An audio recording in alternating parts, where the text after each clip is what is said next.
వీరికి డబ్బుల సంచులను మోసుకొస్తుంది. శుక్ర గోచారంతో మాలవ్య రాజయోగం.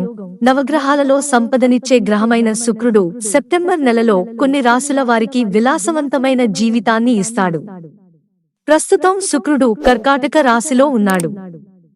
జూలై 31వ తేదీ నుంచి సింహరాశిలో సంచరిస్తాడు. 2 నెలల తర్వాత శుక్రుడు తన సొంత రాశి అయిన తులారాశిలోకి ప్రవేశిస్తాడు.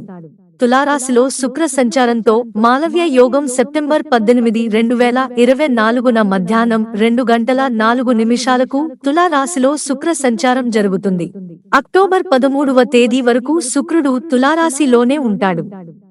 శుక్రుడు తులారాశి సంచారంతో మాలవ్య రాజయోగం ఏర్పడుతుంది.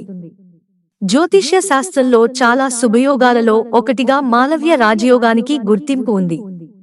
దీని కారణంగా కొన్ని రాశుల వారికి సంపదల వర్షం కురుస్తుంది. ఆ రాశులు ఏమిటో తెలుసుకుందాం. మేష రాశి మాలవ్య రాజయోగం కారణంగా మేష రాశి వారికి లబ్ధి జరుగుతుంది. మేష రాశి వారి సంపద పెరుగుతుంది. నూతన ఆదాయ వనరులు తెరుచుకుంటాయి. భాగస్వామ్య వ్యాపారంలో లాభాలు వస్తాయి. ఆస్తులు వృద్ధి చెందుతాయి. ఉద్యోగ వ్యాపారాలలో గణనీయమైన పురోగతి ఉంటుంది. వివాహితులకు జీవితం సంతోషదాయకంగా ఉంటుంది. ఈ సమయంలో మేషరాశి జాతకులు లగ్జరీ లైఫ్ ను గడుపుతారు.